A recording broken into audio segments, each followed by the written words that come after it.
नमस्कार प्रिय विद्यार्थी, मैं राजेश स्वामी, आदर्श विद्या मंदिर उच्च माध्यमिक नोखा। आज हम पढ़ेंगे कक्षा द्वादशी वाणिज्य यानी कि 12th कॉमर्स का सब्जेक्ट है बिजनेस स्टडीज, व्यवसाय अध्ययन के बारे में अध्ययन करेंगे आज।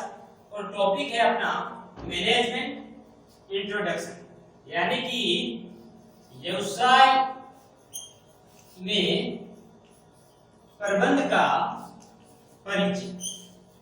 इसके बारे में हम जानेंगे कि क्या इसका परिचय है, इसकी उत्पत्ति कैसे हुई, इसका विकास कैसे हुआ, इसका पूरा का पूरा विवरण हम जानेंगे। तो आइए शुरू करते हैं। सबसे पहले प्रबंध। प्रबंध शब्द है जो हिंदी का प्रयोग प्लस बंध शब्द से बना है। प्रबंध शब्द है जो हिंदी के प्रयोग और बंध शब्द से बना है, जहां बंध का अर्थ होता है जुड़ना या बंधना। अर्थात हम देखें तो जब दो या दो से अधिक व्यक्ति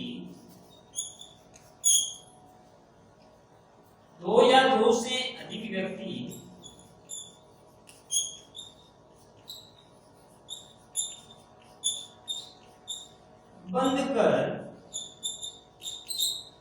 या जुड़कर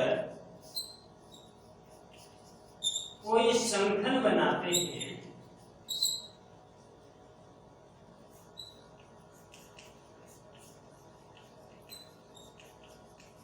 और कार्य करते हैं,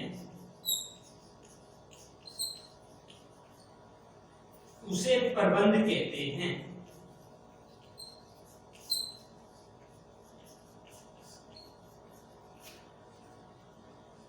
जब दो या दो से अधिक व्यक्ति बंध कर या जुड़कर कोई संगठन बनाते हैं, संगठन बनाते हुए कोई कार्य करते हैं, तो हम उसे कहते हैं प्रबंध। प्रबंध शब्द के बारे में आपने जाना कि प्रबंध शब्द किस प्रकार से बना है, प्रयोग शब्द प्लस बंध शब्द, जिसका बंध का अर्थ होता है जुड़ना या बंधना। अर्थात जब दो या दो से व्यक्ति बंध कर या जुड़कर कोई कार्य करते हैं, संगठन बनाते हुए काम करते हैं, उसको नया रूप देते हैं, जिसे हम प्रबंध कहते हैं। अब आइए थोड़ी सी इसके इतिहास पर दृष्टि डालें कि प्रबंध का विकास कहां से शुरू हुआ, प्रबंध है जो कहां से लागू होता है। तो आप सबसे पहले हम देखते हैं कि भारतीय उपमहाद्वीप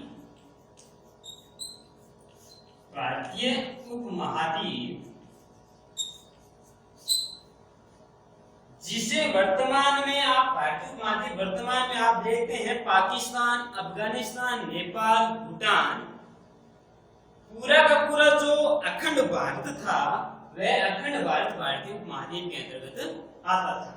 तो इसके अंतर्गत आपने देखा होगा कि सर्वप्रथम 1826 ईस्वी में सर जॉन मार्शल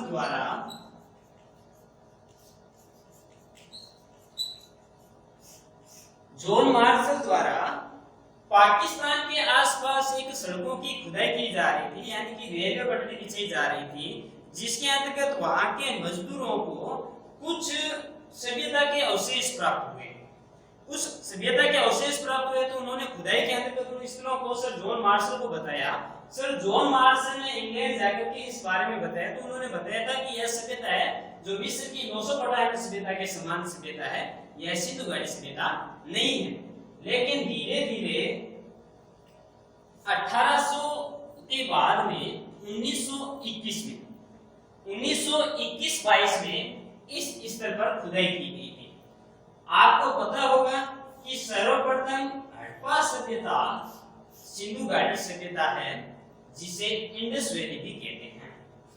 इस इंडस वैली का सर्वप्रथम खोजा गया स्तर था हड़प्पा, जिसकी 1921 में खोज की थी राय बहादुर दयाराम साहनी ने। इसका दूसरा स्तर था मोहनजोदड़ो, जिसकी खोज 1922 में राखलदास बनर्जी ने की।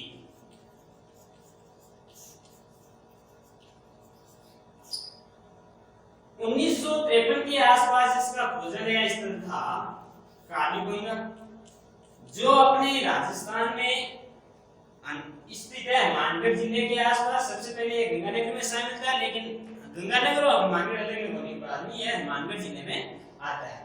इसकी खोज की थी अमलानंद घोष ने।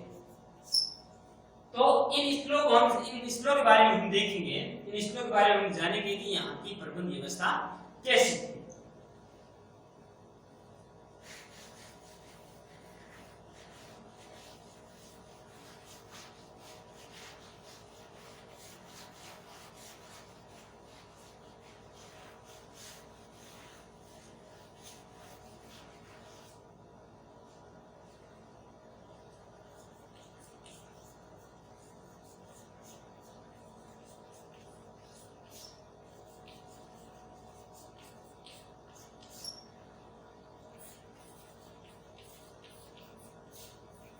सिंधु घाटी सभ्यता, इंडस वैली। तो सबसे पहला स्थल था इसका हड़प्पा, जहां पर हमें प्राप्त हुए हैं अनाज, यानी कि अन्न के बड़े बड़े भवन हमें यहाँ पर प्राप्त हुए हैं, जो कि 6-6 की लाइन में 12 कक्ष थे। इन कक्षों में लोग है जो अपना अनाज रखते थे।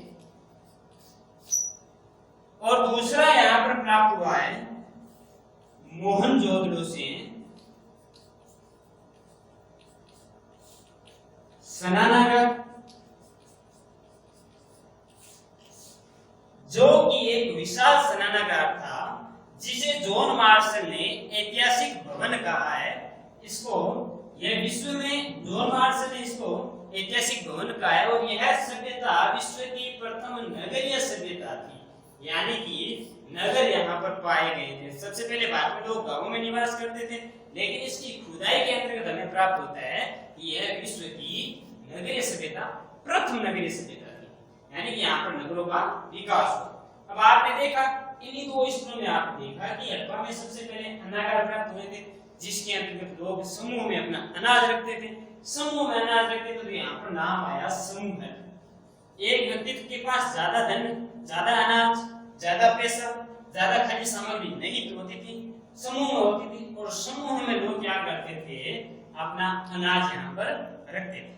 तो बद्ध शब्द का अर्थ क्या होता है, जुड़ना होता है, समूह बनाना होता है। तो यहाँ पर हमने देखा कि प्राचीन समय में भी लोग समूह में रहते थे। दूसरी चीज हमने यहाँ पर देखी स्नानागार। एक विशाल कुंड था, एक विशाल स्नानागार था, जहाँ पर लोग जो समूह में रहते थे। और वहां पर समूह में रहने की वजह से यहाँ पर हो सकता है कि लोगों को क्या होता था कि एक अच्छा प्रबंध था, जिसकी वजह से लोग समूह में रहते। तीसरा स्थल यहाँ पर हमें प्राप्त होता है लोथल। और कहा भी जाता है लोथल से हमें बंदरगाह के प्रमाण मिले हैं। लोग है जो मेसोपोटामिया से, मिस्र से, चीन से सामान लाते थे और सामान लोथल बंदरगाह पर समुद्री मार्ग से आते थे, जो कि लोथल बंदरगाह पर उतरते थे। तो लोथल बंदरगाह भी क्या था कि वहां का एक दर्शनीय यानी कि खुदाई के अंतर्गत मिला गया प्रमाण है। फिर धोलावीरा से तृतीय का मिली है, जिसमें हमें पता चलता है कि लोग है जो समूह में खेलते भी थे। और कालीबंगा में नगरों के प्रमाण मिले, कृषि के प्रमाण मिले हैं, जिसके अंतर्गत हमें प्राप्त होता है कि लोग जो समूह में कृषि भी करते थे। तो ये इतिहास था। और इन इतिहास के बारे में जानकारी कौन देता है, तो इसके बारे में जानकारी मिलती है हमें एनसीईआरटी की एक पुस्तक है। एनसीईआरटी हमें बताती है कि इस स्थल का काल है जो 2350 से 1750 बीसी ईसा पूर्व बिफोर क्राइस्ट, यानी कि 2350 से 1750 ईसा पूर्व में इस सभ्यता का काल है, जो कि वर्तमान समय से 8000 वर्ष पूर्व यह सभ्यता थी। 8000 वर्ष पूर्व भी हम देखते हैं कि यहाँ पर प्रबंध का क्या था, एक उच्च विकास था, लोग अच्छा प्रबंध करते थे। और यह बात किससे पता चलती है, यह बात पता चलती है C14 यानी कि कार्बन 14 डेटिंग पद्धति से पता चलता है कि हृदय में प्राप्त जो हमें अवशेष प्राप्त हुए उन अवशेषों से हमें प्राप्त चलता है कि यह सभ्यता है जो इतने वर्ष पुरानी है, यह सभ्यता इतने वर्ष पुरानी जिसके अंतर्गत हमें इन अवशेषों से जानकारी प्राप्त होती है। अब हम आगे जानेंगे कि वर्तमान यानी कि पाषाण से लेकर के वर्तमान काल तक पर्वत का विकास धीरे धीरे हुआ है और किस प्रकार से हुआ है ये हम देखेंगे।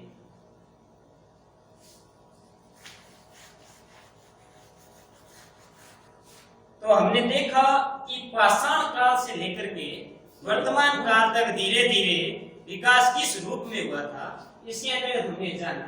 अब हम जानेंगे 6 अंग जो कि प्रबंध में महत्वपूर्ण योग्यता निभाते हैं, एक व्यापार में महत्वपूर्ण योग्यता निभाते हैं। वो कौन कौन से? तो पहला आता है मेटेरियल यानी कि पदार्थ, मनी धन, मेथड पद्धतियां। हमने देखा सबसे पहले 6 अंग के बारे में जाना हमने। कौन कौन से 6 अंग हैं? तो मेटेरियल यानी कि पदार्थ, मनी यानी कि धन, मेथड्स यानी कि पद्धतियां। हम किस रूप में काम करेंगे वह पद्धतियां।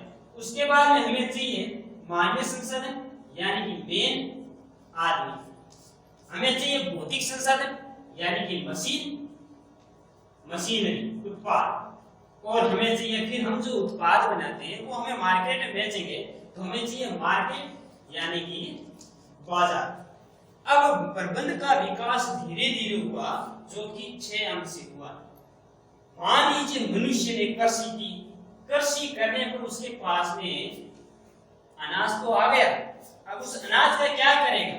अनाज को मार्केट में बेचेगा। अब कैसे बेचेगा? उसको धन की आवश्यकता होगी, उसको उस पद्धति की आवश्यकता होगी जिसके कारण से वह उत्पाद बनाएगा। उत्पाद कौन बनाएगा? आदमी बनाएगा, मनुष्य बनाएगा। मनुष्य एक मानवीय संसाधन है। कोई भी संगठन है, संगठन में 2 तरह के संसाधन काम करते हैं। एक संसाधन होता है मानवीय संसाधन, एक संसाधन होता है भौतिक संसाधन। हालांकि कंप्यूटर एक भौतिक संसाधन है, कंप्यूटर का क्षेत्र बहुत विस्तृत है, लेकिन कंप्यूटर में भावनाएं नहीं होती है। कंप्यूटर मनुष्य की भावनाओं को नहीं समझ सकता है, इसलिए आदमी है यानी मनुष्य है जो प्रबंध का एक महत्वपूर्ण अंग है। कंप्यूटर बहुत सारी घटनाएं, बहुत सारे जटिल कार्य कर सकता है, लेकिन वह भावनाएं नहीं समझने के कारण से आदमी महत्वपूर्ण अंग है। कंप्यूटर को हम भौतिक संसाधन को महत्वपूर्ण नहीं मानेंगे। तो हमने देखा कि संगठन में 2 तरह के संसाधन होते हैं, एक होता है मानवीय संसाधन, दूसरा होता है भौतिक संसाधन, और अंत में आता है बाजार। हमने सारा उत्पाद बना करके बाजार में ला करके बेचा। तो हमने देखा 6 पद्धतियां हैं प्रबंध के बारे में, यानी कि एक व्यापार में, एक संगठन में, एक व्यवसाय में 6 हम काम करते हैं। वो 6 हम कौन कौन से? पहला materials, money, methods, main, machine और मार्केट। इनके बारे में हमने जाना। अब हम जानेंगे कि प्रबंध का महत्वपूर्ण योगदान यानी कि किन किन विद्वानों ने प्रबंध के बारे में कौन कौन से काम किए थे उनके बारे में हम देखेंगे। देखिए प्रबंध के बारे में 6।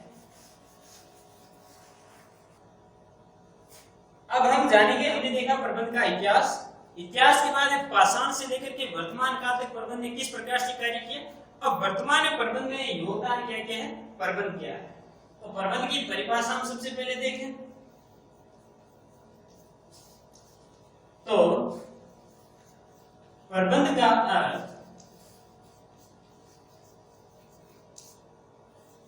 दो या दो से अधिक व्यक्तियों को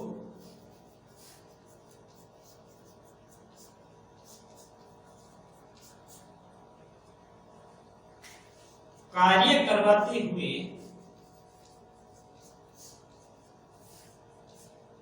संस्था के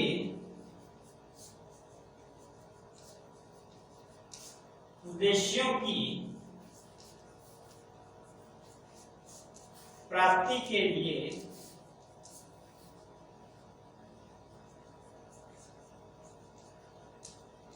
नियंत्रण, निर्देशन, समन्वय, संगठन व मूल्यांकन की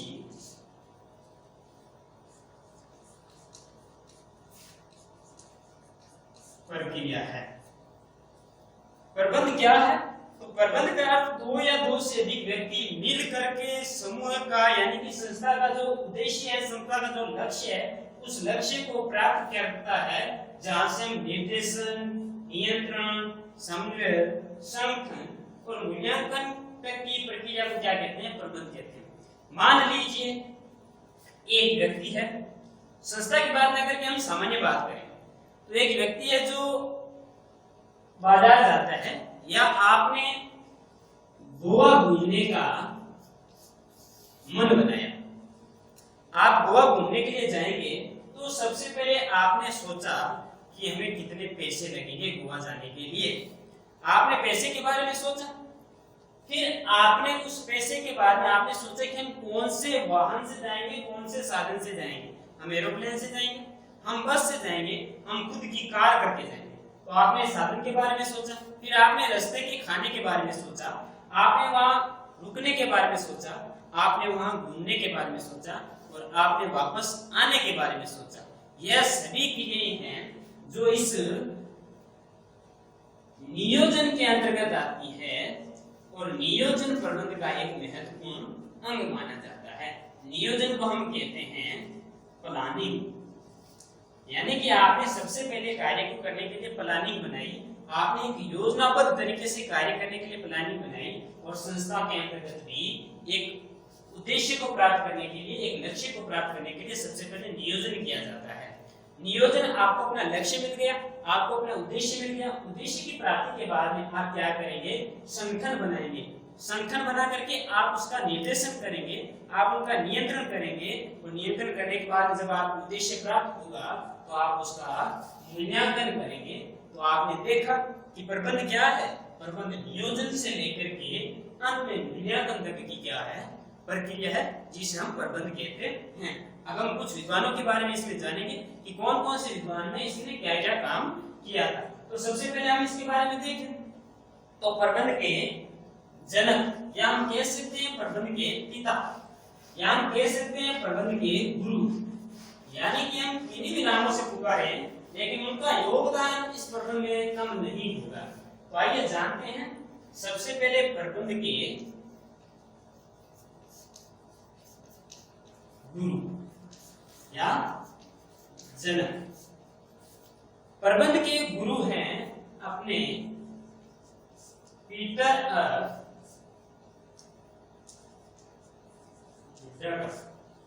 पीटर ऑफ ड्रकर, जहां अप का अर्थ होता है फेर्डिनेंड, अब का अर्थ होता है फेर्डिनेंड। इन्हें कहते हैं, ये प्रबंध के गुरु हैं, प्रबंध के जनक हैं, जिन्होंने प्रबंध में एक सिद्धांत दिया था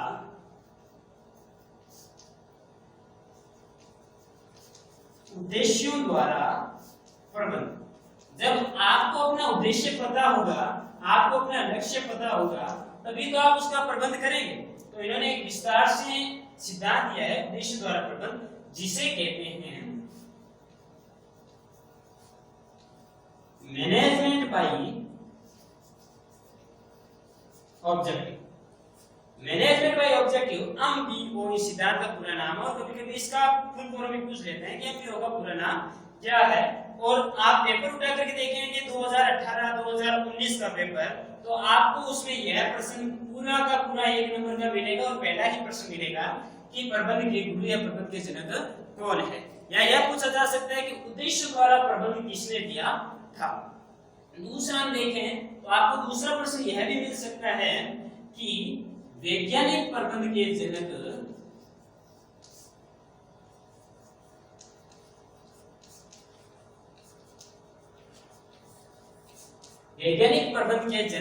कौन है, जो कि पिछली बार पूछा गया प्रश्न है। वैज्ञानिक प्रबंध के जनक कौन है, जो कि F.W. टेलर का पूरा नाम पूछे तो हम देखें तो इसका पूरा नाम है फ्रेडरिक विंसलो टेलर। और इसने कौन से सिद्धांत दिया था? तो इसका सिद्धांत देखें तो इनके सिद्धांत का नाम था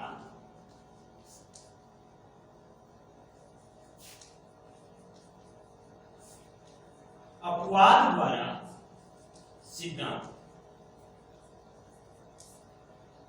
इसमें क्या होता है कि संगठन में मान लीजिए कि छोटी छोटी समस्याएं आती है।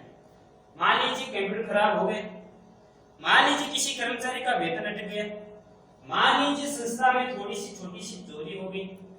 तो इसमें क्या करता है कि प्रबंधन उन छोटी छोटी समस्याओं की ओर ध्यान न दे करके महत्वपूर्ण जो समस्याएं होती है, महत्वपूर्ण जो अपवाद होते हैं उसकी ओर ही ध्यान देता है। जब प्रबंधन छोटी छोटी समस्याओं में ध्यान देने लग जाता है तो कार्य का बंटवारा हो जाता है। इसमें व्यक्ति छोटी छोटी समस्याओं की ओर ध्यान नहीं देता है। आगे का एक प्रश्न भी आता है कभी कभी कि आधुनिक प्रबंध के जनक कौन है, जो कि सबसे महत्वपूर्ण है। आधुनिक प्रबंध के जनक, आधुनिक प्रबंध के जनक हैं सर हेनरी फेवर, जो कि प्रबंध के लिए महत्वपूर्ण है और इनका योगदान प्रबंध में सर्वाधिक है। इन्होंने प्रबंध में एक सिद्धांत दिया था जो कि सर्वमान्य है, सार्वभौमिक है। इन्होंने एक पुस्तक लिखी थी और पुस्तक में उस पुस्तक का नाम था प्रबंध के सामान्य सिद्धांत।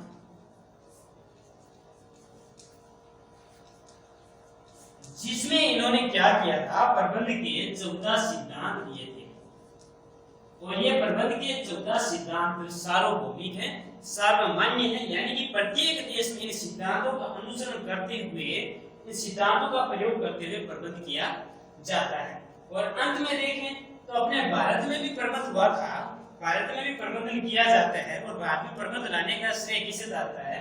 तो भारत में प्रबंधन का जनक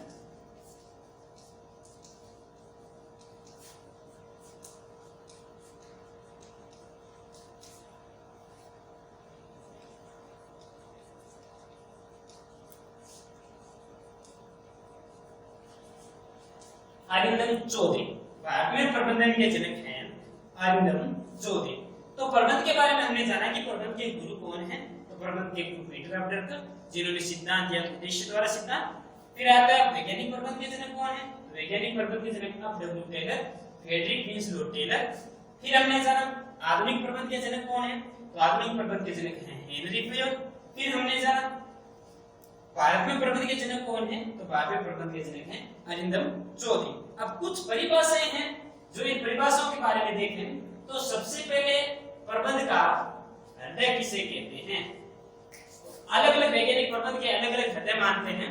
तो रेंसिस लिकर्ट है जो अभिप्रेरणा को प्रबंध का हृदय मानता है, द कोर ऑफ मैनेजमेंट, यह बात कहता है रेंसिस लिकर्ट। और निर्णय प्रक्रिया को प्रबंध का हृदय कौन कहता है?